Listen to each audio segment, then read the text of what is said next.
Monsieur le procureur, bonjour. Bonjour. Et encore merci d'accepter de jouer le jeu avec nous chaque semaine.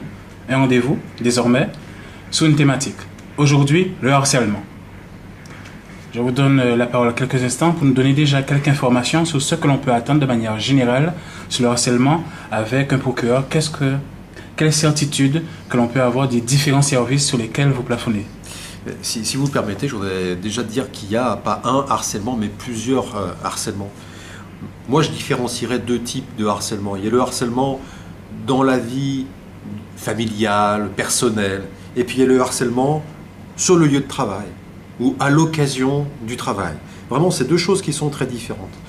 Et dans les premiers harcèlements, c'est essentiellement des harcèlements, quand ils sont sanctionnés par la loi, des harcèlements à caractère sexuel, ou bien des harcèlements comme par exemple le harcèlement téléphonique. On n'arrête pas, tout le temps, nuit et jour, d'embêter quelqu'un pour des raisons diverses, souvent personnelles ou affectives. Alors que le harcèlement au travail, c'est pas ça. Le harcèlement au travail, c'est discriminer quelqu'un de manière à l'empêcher de pouvoir mener sa carrière normalement, obtenir la rémunération à laquelle il a droit, et tout ça parce que cette personne n'a pas convenu, n'a pas plu. Ça va? Merci. Alors, je me permettrai, je ne dirais pas de vous bousculer un petit peu, mais de vous donner quelques exemples et essayer de vous pousser jusqu'au, presque pour ceux qui nous regardent, se disent qu'ils comprennent notre détresse, si vous le permettez. Ben, je vous en prie.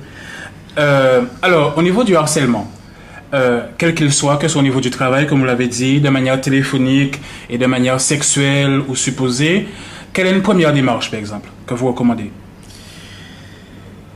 Moi, je pense que la première démarche pour quelqu'un qui se sent victime de cela, c'est de ne pas rester tout seul. C'est d'en parler. D'en parler à quelqu'un d'autre, déjà.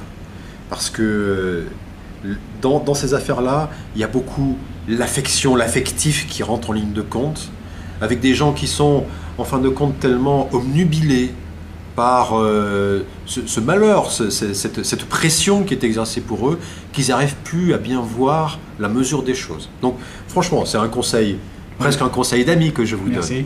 Et quand les faits sont effectivement caractérisés, c'est-à-dire qu'il y a une intention de faire mal, c'est ça le harcèlement qui est puni par la loi, à ce moment-là, vraiment, il faut déposer plainte. Et il y a plusieurs manières de déposer plainte. Ça peut être une plainte par simple lettre, c'est gratuit, qui est adressée au procureur de la République, c'est-à-dire à moi, à mes services. Ou bien ça peut être un dépôt de plainte au commissariat de police ou à la brigade de gendarmerie du domicile. Voilà. Merci.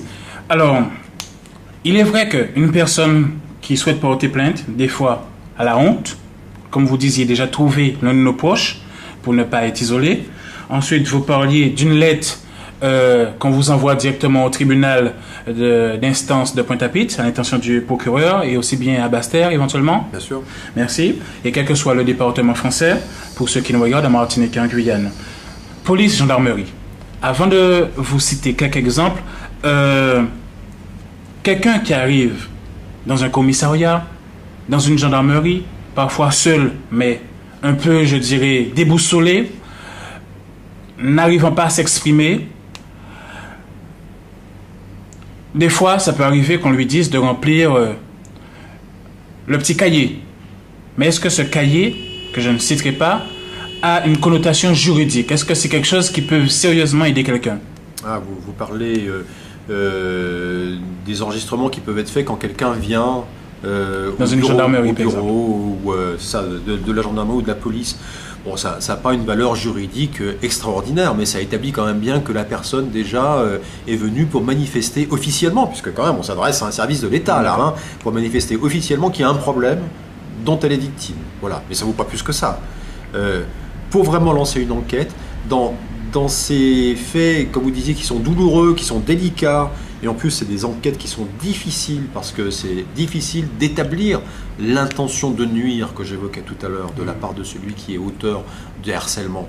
Difficile d'établir ça, de donner la preuve. Je vous rappelle, la justice, c'est pas simplement de la rumeur, c'est pas simplement du ressenti, c'est je prouve ce que je dis, et quand c'est prouvé, je poursuis, je défère devant le tribunal. D'accord. Alors, il y a des faits, les personnes nous regardent et il y a un minimum d'entre elles qui vivent actuellement une situation d'urgence. Une situation presque de sentiment de suicide personnel du fait qu'on ne puisse pas vivre la vie qu'on aurait rêvé parce que voilà, qu'il soit affectif sur le travail. Est-ce qu'il existe des associations? Est-ce qu'il existe un intermédiaire? Au moins qui permette à cette personne de savoir qu'on l'a pris en compte tout de suite, quand ce sont des faits avérés, qu'il faudra prouver, peut-être prendre un peu de temps, mais avérés. Dans l'immédiat, qu'est-ce qu'il existe qu'on peut faire tout de suite en termes de signes de l'État? Il y a dans tous les départements, sur tous les territoires, au moins une association d'aide aux victimes. Et vraiment, pour pouvoir, si vous voulez, se faire accompagner, permettre de formuler correctement la plainte que j'évoquais tout à l'heure, il me semble que ce sont les bons interlocuteurs. Pour la Guadeloupe, l'association s'appelle l'AGAGE, l'association guadeloupéenne d'aide aux victimes. Elle est située à Pointe-à-Pitre, mais elle a en fait une compétence pour l'ensemble de l'archipel de la Guadeloupe. Donc, moi j'invite, d'ailleurs, quand les personnes viennent déposer plainte au commissariat ou à la gendarmerie, on leur donne l'adresse de cette association en les invitant à s'y rendre. Moi j'invite les personnes qui sont dans cette situation de douleur, de désespérance même parfois que vous évoquez tout à l'heure, c'est une vraie douleur. J'invite ces personnes à aller voir cette association. Alors, nous parlions de preuves. Je peux. Le temps, pour l'instant, ne vous blesse pas. Le temps que j'ai. Non, mais écoutez, vous parlez de choses qui me concernent autant que vous. Donc, non, ça va pour l'instant. Allez-y. Merci. Sur le lieu du travail. Malheureusement, des fois, la raison est perverse même en nous, en se disant, même si je prouve ou même je porte plainte, il y a toujours un temps qui, quel soit quelques semaines, il apprendra et ça va durer, ou il apprendra et il sera peut-être plus vicieux encore. Mais moi, demain, je suis à la rue. Quelle technique juridique qu'on peut employer? Je ne sais pas, une caméra cachée, quelque chose de juridique qu'on veut nous dire, voilà, ce sont des astuces. Comme je disais tout à l'heure, c'est vraiment la difficulté des problèmes de harcèlement. Est-ce qu'une caméra cachée, ça sert juridiquement? Ça peut servir, mais la preuve qui est obtenue de manière déloyale, c'est-à-dire quand c'est caché. J'enregistre quelque chose qui est de l'ordre de l'intimité, de la vie privée de quelqu'un, sans avoir son consentement. C'est même une infraction pénale qui devrait être poursuivie. Donc c'est délicat. Non, dans les affaires de harcèlement, si vous permettez quand même, oui. Vraiment, les éléments de preuve, il y en a de deux types. C'est, est-ce que ma carrière, les conditions de mon travail, ce que l'on me fait faire, les missions ou les missions qu'on me confie sont en relation ou pas en relation avec ma vraie compétence et avec la nature de mon poste? Oui, non. Si c'est non, c'est qu'il y a un problème. Et deuxième chose, par des témoignages, franchement c'est plutôt par des témoignages, essayer d'établir que cette situation de discrimination dans le travail, parce que c'est ça, c'est d'ailleurs le texte cite le mot de discrimination dans le travail, résulte en réalité d'une inimitié, d'un conflit personnel, d'un problème particulier, peut-être d'un harcèlement à caractère sexuel au départ. Vous voyez bien ce que je veux dire, c'est quand même très précis. Bon, eh bien, en mêlant tous ces petits indices, on finit. J'ai réussi à faire des poursuites efficaces, si vous voulez, en matière de harcèlement, mais c'est toujours en combinant comme ça plein de petits éléments de preuve. Alors, le temps nous est presque à compter, puisque vous nous offrez 10 minutes et nous sommes presque arrivés. Deux cas que je souhaiterais vous citer. Alors, autant que l'on parle des employeurs, que vous venez d'arriver en Guadeloupe, je vais vous citer un cas paradoxal d'une jeune mère vivant seule, avec un enfant en bas âge, qui ne participe pas forcément aux grèves et qui, même quand la plupart de ses collègues font la grève, va sur son travail et qui me relatait en tant que journaliste, et vous savez, vous finissez par connaître des milliers de personnes qui vous tutoient, me dit, voilà-t-il, je vais à mon travail parce que je n'ai pas le choix, j'ai un enfant en bas âge, je vis seul, je dois le nourrir. Eh bien, il s'avère qu'un groupe, un syndical que vous connaissez très bien en Guadeloupe, qui sait se faire connaître par ces principes-là, l'appelle la nuit, tous les soirs, et excusez-moi du peu, dit des mots, je ne vous dirai pas parce qu'on ne se connaît pas assez, la harcèle quotidiennement, toute la nuit, 10 à 15 fois dans la nuit, réveillant son enfant. Qu'est-ce que quelqu'un comme ça fasse un syndicat? Donc des collègues que vous connaissez, que vous reconnaissez demain, vous allez serrer encore la main, peut-être par hypocrisie.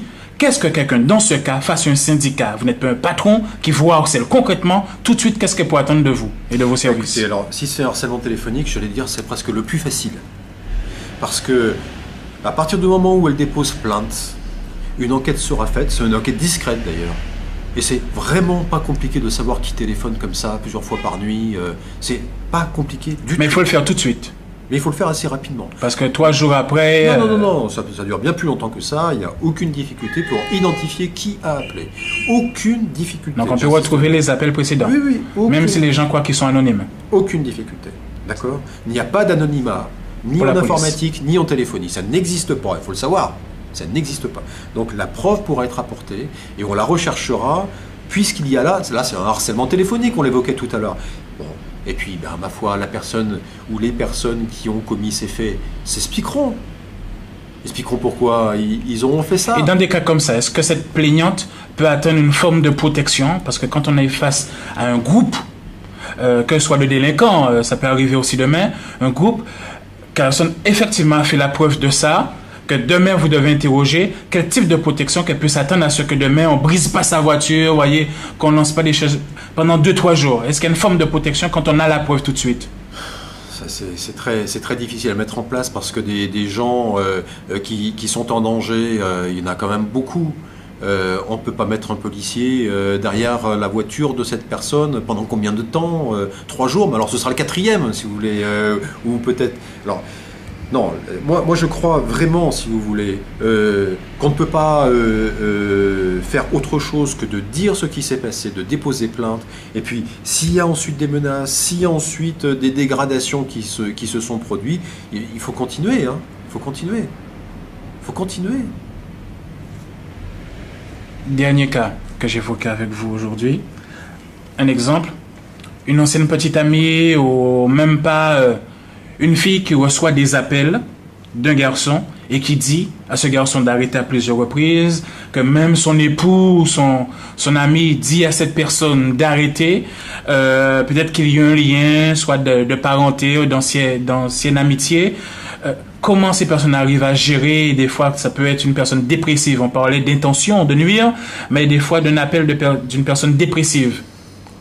Quelle aide qu'on peut obtenir des services de l'État à ce niveau? Ben si, service de l'État, moi je parle pour la justice. Oui, bien sûr. Mais s'il y a dans la personnalité de celui qui fait tout ça, des éléments qui montrent qu'il y a un problème de maladie psychique, psychiatrique, ou de caractère, ou de dépression, etc., la plupart du temps, une décision est prise qui va le contraindre, qui va l'obliger à aller consulter un médecin et engager une démarche de soins. Bon, voilà.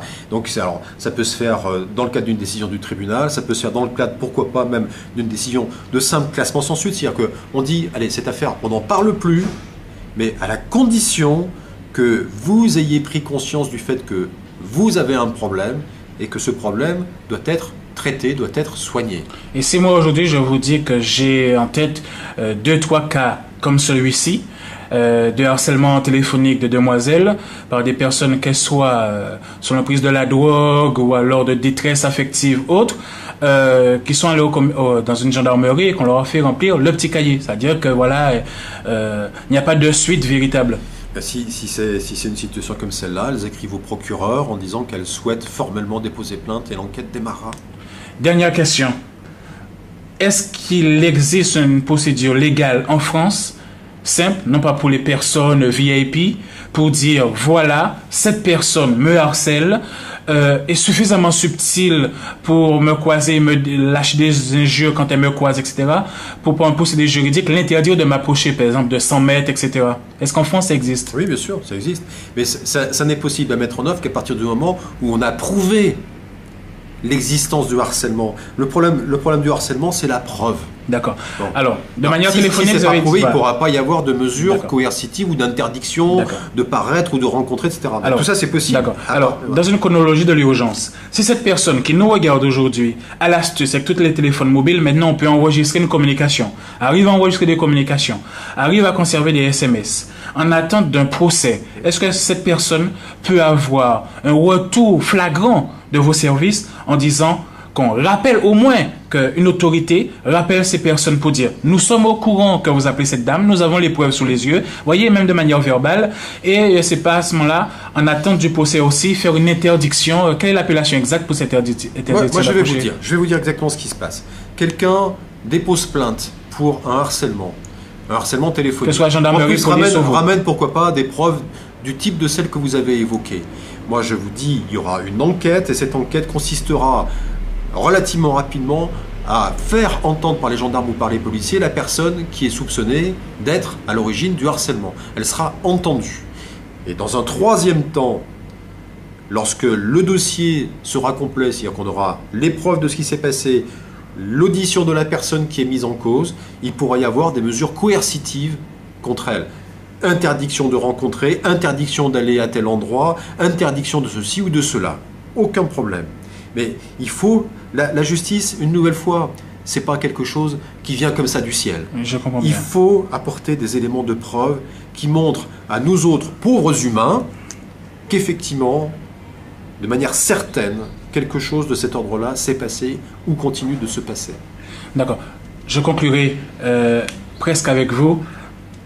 Est-ce qu'on peut espérer de vos services, quand quelqu'un qui a des moyens mais qui a la peur fait la démarche de venir près de vous et un minimum de choses flagrantes, oui, peut espérer, je ne dirais pas la compassion, mais une compassion presque pratique, je me permets, monsieur le procureur, d'espérer un coup de fil de la police, de la gendarmerie, pour faire savoir à l'auteur que, monsieur, nous sommes au courant, nous avons des preuves, nous vous demandons, en attente, je ne sais pas, d'être poursuivi ou qu'une enquête soit faite, de ne plus appeler cette personne. Est-ce que ça, c'est quelque chose qu'elle peut attendre dans l'immédiat? Bien sûr, ce ne sera pas un coup de fil, ce sera une convocation.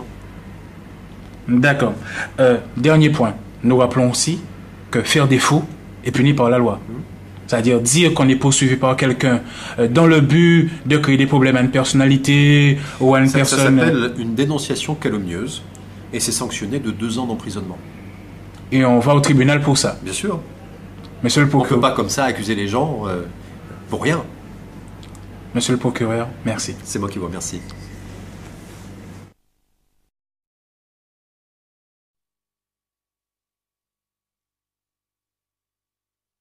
Discriminer quelqu'un de manière à l'empêcher de pouvoir mener sa carrière normalement, obtenir la rémunération à laquelle il a droit, et tout ça parce que cette personne n'a pas convenu, n'a pas plu. Ça va? Merci. Alors, je me permettrai, je ne dirais pas de vous bousculer un petit peu, mais de vous donner quelques exemples et essayer de vous pousser jusqu'au, presque pour ceux qui nous regardent, se disent qu'ils comprennent notre détresse, si vous le permettez. Ben, je vous en prie. Alors, au niveau du harcèlement, quel qu'il soit, que ce soit au niveau du travail, comme vous l'avez dit, de manière téléphonique et de manière sexuelle ou supposée, quelle est une première démarche, par exemple, que vous recommandez? Moi, je pense que la première démarche pour quelqu'un qui se sent victime de cela, c'est de ne pas rester tout seul. C'est d'en parler. D'en parler à quelqu'un d'autre, déjà. Parce que dans ces affaires-là, il y a beaucoup l'affection, l'affectif qui rentre en ligne de compte, avec des gens qui sont, en fin de compte, tellement obnubilés par ce malheur, cette pression qui est exercée pour eux, qu'ils n'arrivent plus à bien voir la mesure des choses. Donc, franchement, c'est un conseil, presque un conseil d'ami que je vous donne. Merci. Et quand les faits sont effectivement caractérisés, c'est-à-dire qu'il y a une intention de faire mal, hein, c'est ça le harcèlement qui est puni par la loi, à ce moment-là, vraiment, il faut déposer plainte. Et il y a plusieurs manières de déposer plainte. Ça peut être une plainte par simple lettre, c'est gratuit, hein, qui est adressée au procureur de la République, c'est-à-dire à moi, à mes services. Ou bien dans la vie familiale, personnelle. Et puis il y a le harcèlement sur le lieu de travail ou à l'occasion du travail. Vraiment, c'est deux choses qui sont très différentes.